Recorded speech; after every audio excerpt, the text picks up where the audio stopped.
Hi welcome back to my channel. ఈ రోజు కథ నా ప్రాణమా 46వ భాగాన్ని వినేద్దాం. ప్రియకి బుల్లెట్ తగలడంతో రాజ్ షాక్లో ప్రియ వైపు చూసి పక్కనే ఉన్న వారి చేతిలోని గన్ తీసుకుని వివేక్ని మోకాలపై షూట్ చేస్తాడు. ఆ గన్ సౌండ్కి యష్ వచ్చి రాజ్ చేతిలోని గన్ తీసుకుని పోరా పోయి ప్రియని చూడు అన్నా వినకుండా ఏరా పోనీలేని వదిలేస్తే ఊరుకో ఉండకుండా నా ప్రియని షూట్ చేస్తావా అంటూ యష్ చేతిలోని గన్ లాక్కొని వివేక్ కడుపులో షూట్ చేస్తాడు. యష్ రాజ్ని చెంపపై ఒక్కటి కొట్టి చంపేస్తావా వాణ్ణి? నా ప్రియని షూట్ చేసిన వాడు బ్రతకూడదురా అంటూ కసిగా రాజ్ వివేక్ని షూట్ చేయబోతాడు. యష్ వాడిని చంపి నువ్వు జైలుకి పోతే ప్రియ పరిస్థితి ఏంటి అంటాడు.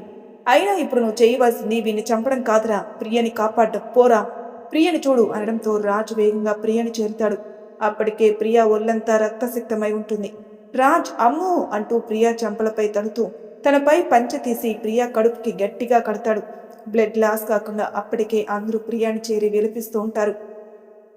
రాఘవ పరిస్థితి చెప్పనక్కర్లేదు, అంతా దయనీయంగా ఉంది. భారతి అలర్ట్ అయి తన కిట్ కారులో ఉందని యష్తో చెప్తే యష్ పరుగున వెళ్లి భారతి కిట్ని తీసుకుని వస్తాడు. భారతి బ్లడ్ లాస్ కాకుండా ఇంజెక్షన్ వేసేసరికి ప్రియా రాజుగారు అంటూ రాజ్ చేతుల్లోనే స్పృహ కోల్పోతుంది. భారతి రాజ్తో పద ప్రియని తీసుకొని మనం హాస్పిటల్కి వెళ్ళాలి అంటూ రాజుని కదుపుతుంది. రాజ్ చలనం లేకుండా ప్రియాని చూస్తూనే ఉంటాడు. ఆదికైతే షాక్ బాగానే తగులుతుంది. ఒంట్లో ఒక్క చుక్క కూడా రక్తం లేదేమో అన్నట్టుగా మొహం మొత్తం పాలిపోయి ప్రియాని చూస్తూ ఉంటాడు. రాజ్ లేవరా ప్రియాని హాస్పిటల్కి తీసుకెళ్దాం అన్న ఆకాష్ గారి మాటలతో ఈ లోకంలోకి వచ్చి ప్రియని అమాంతం తన 2 చేతుల్లోకి ఎత్తుకొని అమ్మో లేవరా నాకు భయంగా ఉందిరా అంటూ నువ్వు నాతో ఉంటాను అన్నావు, ఇలా చేస్తావరా ప్లీజ్ రా అంటూ ఏడుస్తూనే కారులో కూర్చొని ప్రియని తన ఒడిలో పడుకోబెట్టుకుంటాడు. యష్ వచ్చి కార్ స్టార్ట్ చేసి ముందుకు దూకిస్తాడు. అందరూ వాళ్ళని ఫాలో అయితే ఆది మాత్రం అక్కడే కూర్చుంటాడు. వర్షం పడుతూనే ఉంటుంది. ఆది ఆ వర్షంలోని తడుస్తూ కింద పడిపోతాడు. లావణ్య ఆదిని చూసి ఆదిత్య గారు అంటూ తనని గట్టిగా పట్టుకుని ఏడుస్తుంది. కారు వేగంగా పక్కనే ఉన్న టౌన్ హాస్పిటల్కి చేరుకుంటుంది. రాజావారు ముందుగానే ఫోన్ చేసి చెప్పడం వల్ల స్టాఫ్ మొత్తం వీళ్ళ కోసం ఎదురు చూస్తూ ఆపరేషన్ థియేటర్ని రెడీ చేసి ఉంచుతారు. కారు ఆగడంతోనే రాజ్ ప్రియని తీసుకుని డాక్టర్ అంటూ అరుస్తూనే హాస్పిటల్ లోపలికి వచ్చేస్తాడు. స్ట్రెచ్చర్ తెస్తున్నా వినిపించకుండా తనే ప్రియని ఎత్తుకుని వేగంగా ఆపరేషన్ థియేటర్ వైపు పరిగెత్తి థియేటర్లో బెడ్పై పడుకోబెట్టి ప్రియా చేతిని తన చేతిలో తీసుకుని ఇక్కడే ఉన్నానమ్మో, నువ్వు త్వరగా వచ్చి నీ కన్నయ్య నీ కోసం ఎదురు చూస్తూ ఉంటాడు అంటూ డాక్టర్ దగ్గరకు వచ్చి మీరేం చేస్తారో నాకు తెలీదు, కానీ తను నా ప్రాణం, తనకి ఏమీ జరగకుండా నాకు అప్పచెప్పండి ప్లీజ్ అంటూ వెంటనే ఏదైనా జరిగితే మాత్రం అంటూ కళ్ళు ఎర్ర చేసేసరికి డాక్టర్స్ మేం ప్రయత్నిస్తాం తనకేమీ కాకుండా ఉండడానికి అని రాజ్ని బయటకు పంపిస్తారు. రాజ్ బయటకు వచ్చేసరికి అందరూ ఉంటారు. ఆదిత్యాని అప్పుడే లావణ్య తీసుకుని వస్తూ ఉంటుంది. ఆదిని తీసుకుని లోపలికి రాగానే అందరూ ఆదిని చూసి ఏమైంది అని కంగారు పడిపోతూ ఆదిని పలకరిస్తూ ఉంటారు. కానీ ఆది లోకంలో లేక అలాగే ఉండిపోతాడు. రాఘవ ఆది చూసి డాక్టర్ని పిలిచి ఆదిని చెక్ చేయమంటారు. డాక్టర్ ఆదిని చెక్ చేయడానికి అందరినీ బయటకు వెళ్ళమని ఆదిని చెక్ చేస్తూ ఉంటాడు. కాసేపు అయ్యాక డాక్టర్ వచ్చి తగిలిన షాక్ వల్ల తన మైండ్ అపస్మారక స్థితిలోకి వెళ్ళిపోయింది. ఇప్పుడప్పుడే అతను మామూలు స్థితికి రాలేడు, తన మామూలు స్థితికి రావడానికి చాలా టైం పడుతుంది అంటూ చెప్తాడు.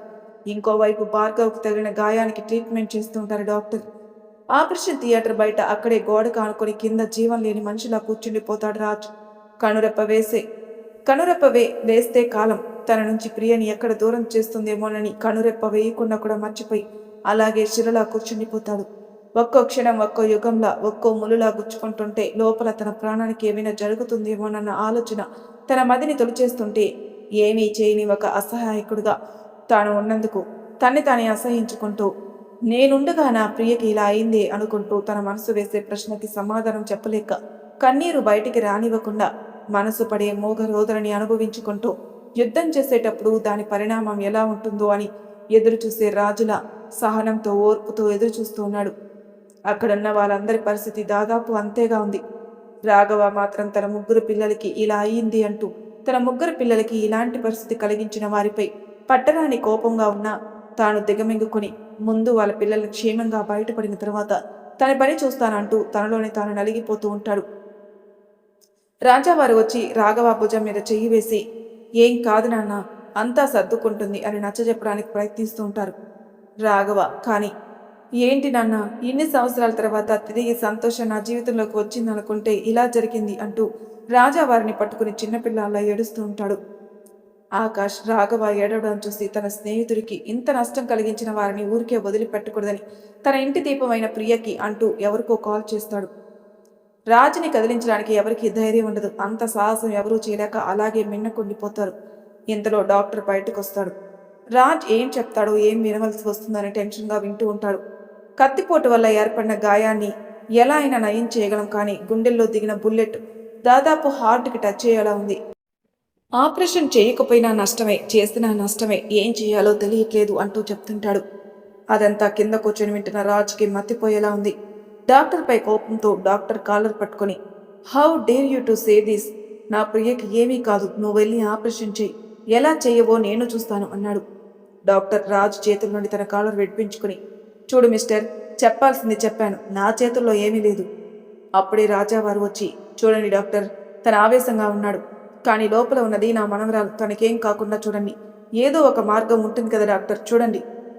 రాజావారు, మీ మీదున్న గౌరవంతో ఇంతవరకు నేను ట్రై చేశాను, కానీ పరిస్థితి చేయి దాటిపోయింది, ఎవరూ ఏమీ చేయలేం అంటాడు డాక్టర్.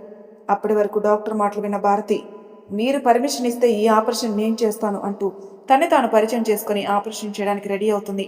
భారతి రాజ్తో, ప్రియకి ఏమీ కాదు, నేను చెప్తున్నాను రాజ్, ప్రాణమైన నా చెల్లెల్ని తీసుకునొచ్చి నీకు అప్పచెప్తాను అంటూ మాటిచ్చి భారతి లోపలికి వెళ్తుంది. సుమారు 4 గంటల పాటు సాగుతుంది ఆపరేషన్. ఎంతో ఉత్కంఠంతో ఎదురు చూస్తూ ఉంటారు బయట అందరూ. ఆపరేషన్ థియేటర్ ముందు ఉన్న రెడ్ లైట్ ఆఫ్ అవ్వగానే భారతి బయటకొచ్చి నేరుగా రాజ్ దగ్గరికి వెళ్ళి రాజ్ పక్కనే కూర్చుని, ప్రియా ఇప్పుడు సేఫే, తన ప్రాణాలకి హాని లేదు, కానీ కానీ అంటాడు రాజ్. తనకి ఆస్మా కదా, దానివల్ల జరిగిన ఈ అటాక్కి తనకి బ్రీతింగ్ తీసుకోవడం కష్టమైంది. అలాగే బ్లడ్ కూడా హెవీగా లాస్ అవడం వల్ల తన మైండ్లో ఉన్న నరాలపై స్ట్రెస్ ఎక్కువై తను కోమాలోకి వెళ్ళిపోయింది. కోమాలోకి అంటే అన్నాడు రాజ్. కోమా అంటే కంప్లీట్గా కాదు, చేతన అచేతన అవస్థల మధ్యలో ఉంది. తన పొజిషన్ కరెక్ట్గా చెప్పాలంటే తనకి అన్నీ అర్థమవుతాయి, మనం చెప్పేది వింటుంది, చూస్తుంది, కానీ రిప్లై ఉండదు. తను బ్రతికి ఉన్న ఒక బొమ్మ, మనమే ఇప్పుడు తనని జాగ్రత్తగా చూసుకోవాలి. ఎప్పటి వరకు ఇలా అన్నాడు రాజ్. చెప్పలేం, జీవితాంతం కావచ్చు, లేక 2 రోజులు కావచ్చు అంది. రాజ్కి ప్రియా పరిస్థితి అర్థమవుతుంది. దీనికి మెడిసిన్ లేదా? ఉంది అంది. ఏంటి అన్నాడు. నీ ప్రేమ అంది భారతి. నా ప్రేమనా?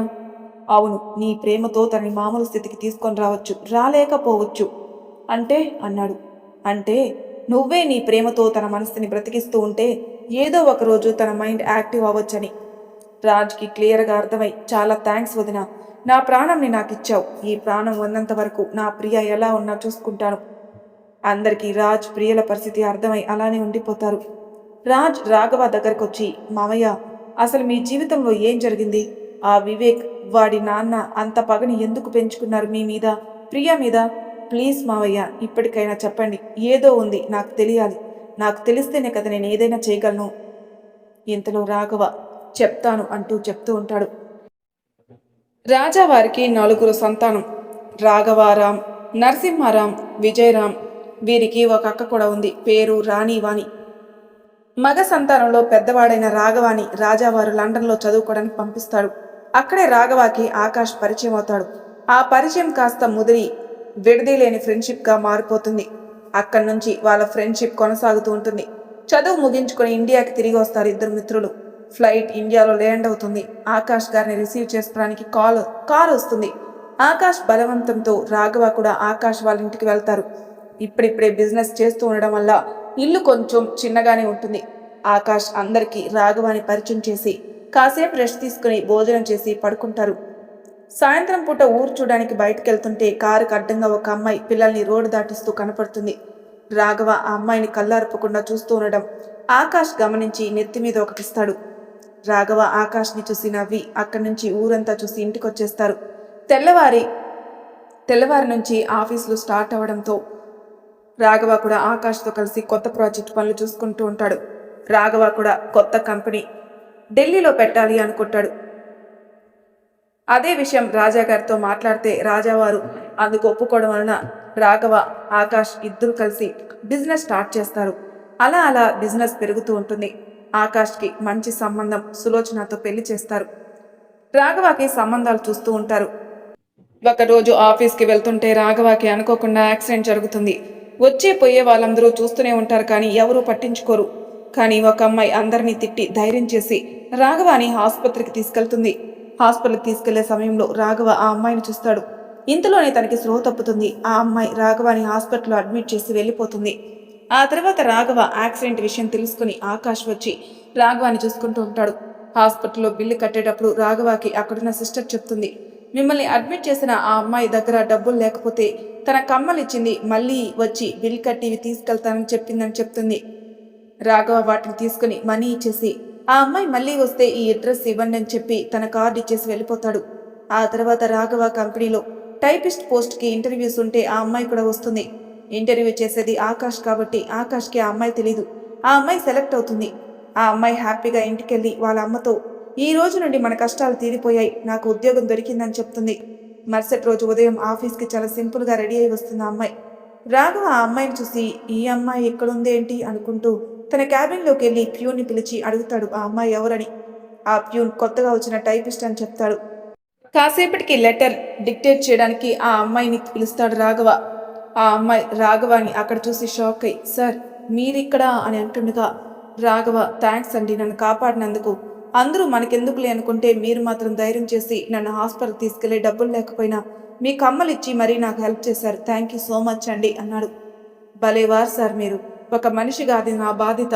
సార్ నా కమ్మలు మీ దగ్గర ఉన్నాయా, ఉంటే ఆ డబ్బులు ఇచ్చే తీసుకుంటాను అంటుంది. రాఘవ డబ్బెందుకులే అని జుంకాలు ఇచ్చేస్తాడు. అలా రోజులు గడుస్తున్నాయి. ఆ అమ్మాయిని రాఘవ ఇష్టపడుతుంటాడు కానీ చెప్పడు. ఒకరోజు రాఘవకి సడన్గా ఇంటి నుంచి ఫోన్ వస్తుంది. ఊరు బయలుదేరి వెళ్ళిన రాఘవకి అక్కడ వాళ్ళ అక్క శవం ఎదురు చూస్తూ ఉంటుంది. రాఘవ వాళ్ళ అక్కని అలా చూసేసరికి తట్టుకోలేకపోతాడు. అసలేం జరిగిందంటే రాజాగారు రాఘవ అక్క అయిన వాణి కోసం సంబంధం చూస్తారు. ఇష్టం లేని పెళ్లి చేసుకున్నందుకు రాఘవ వాళ్ళ అక్క ఎవరికి చెప్పకుండా వెళ్ళి తను ప్రేమించిన వాడిని పెళ్లి చేసుకుంటుంది. రాజా వారికి కూతురి విషయం తెలిసి చాలా బాధపడతారు. తర్వాత అతను మంచివాడు కాదని తాను మోసపోయానని చెప్పి తనకి ఇదివరకే పెళ్ళయిందని తెలుసుకుని రాఘవ వాళ్ళ అక్క ఆత్మహత్య చేసుకుంటుంది. అందరూ చాలా బాధలతో ఆమె అంత్యక్రియలు చేస్తారు. రాఘవ కొన్ని రోజులు అక్కడే ఉండిపోతాడు. ఆకాష్ కంపెనీ వ్యవహారాలు చూసుకుంటూ ఉంటాడు. ఆ తర్వాత రాఘవ ఢిల్లీ వచ్చేసి ఆ అమ్మాయికి తన ప్రేమను తెలుపుతాడు. అది విని ఆ అమ్మాయి నాది ఒక షరతు, దానికి ఒప్పుకుంటేనే నేను మిమ్మల్ని ప్రేమించడం అయినా పెళ్లి చేసుకోవడం అయినా అంటుంది. రాఘవ ఏంటి అంటాడు. ఆ అమ్మాయి పెళ్ళైన తర్వాత మా అమ్మ నా దగ్గరే ఉంటుంది, మా అమ్మకి నేను తప్ప ఎవరూ లేరు అంటుంది. దాందే ఉంది, నిన్ను ప్రేమించడం అంటే నిన్ను నీ బాధ్యతలు కూడా ప్రేమించడం, నాకు ఏమాత్రం అభ్యంతరం లేదు అంటాడు రాఘవ. ఒకరోజు రాజాగారు ఫోన్ చేసి నీకు సంబంధం చూశాను, ఆ అమ్మాయి నా చెల్లెలి కూతురు, ఈ నెల 15వ తారీఖున పెళ్లి నిశ్చయించాం, వచ్చి పెళ్లి చేసుకోమని చెప్తాడు.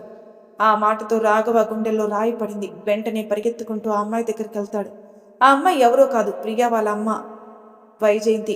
రాఘవ ఆ అమ్మాయితో నాన్న నాకు సంబంధం చూశారు, నన్ను వచ్చేయమంటున్నారు అని అంటాడు. ఆ అమ్మాయి కంగారు పడిపోతుంది. ఏం కాదులే నేను చూసుకుంటాను అంటూ ఆకాష్కి విషయం మొత్తం చెప్తాడు రాఘవ. ఆకాష్ ఏదైతే అది అవుతుందంటూ తనే దగ్గరుండి రాఘవకి పెళ్లి చేస్తాడు. రాఘవ పెళ్లి చేసుకుని రామచంద్రాపురానికి వైజయంతి గారితో సహా వెళ్తాడు. రాఘవ ఇంట్లో అడుగు పెడుతుంటే గుమ్మంలోనే ఆగమంటారు రాజావారు రాఘవ, ఈ అమ్మాయి ఇంటి కోడలు కాదు, ఈ పెళ్లిని నేను అంగీకరించలేను. రాజా వంశస్థుల ఇంటికి ఒక అనామకురాలు కోడలుగా వస్తుందంటే నేను చూస్తూ ఉంటాను అనుకుంటున్నావు. విషయం తెలుసుకున్న రాజాగారి చెల్లి అన్నయ్య, నీకు తెలిసే మమ్మల్ని నలుగురిలో నవ్వులు పాలు చేసి నా కూతురు జీవితంతో ఆటలాడుకున్నావు, ఈ వాటితో నీకు నాకు మధ్య ఉన్న సంబంధం ఈ రోజుతో తెగిపోతుంది అని అక్కడి నుండి వెళ్ళిపోతుంది. రాజాగారు బాధతో ఒక నిట్టూర్పు విడిచి చూడు రాఘవ, నీ వల్ల నా చెల్లి దూరమైంది. ఈ ప్రేమ అనే ఊబిలో నా కూతురు తన జీవితాన్ని కోల్పోయింది. ఈ అమ్మాయి ఎటువంటిదో నాకు తెలియదు, నీవు ఆమెని నమ్మి నీ జీవితాన్ని పాడు చేసుకోను. నీకు ఎంతో భవిష్యత్తు ఉంది, నా మాట విను. ఆ అమ్మాయిని వదిలేసి నీ మరదల్ని పెళ్లి చేసుకో అన్నాడు. ఇంతలో రాఘవ నన్ను నమ్ముకుని నా చేయి పట్టుకుని వచ్చింది, ఎట్టి పరిస్థితుల్లోని ఈ అమ్మాయిని విడవను అంటాడు.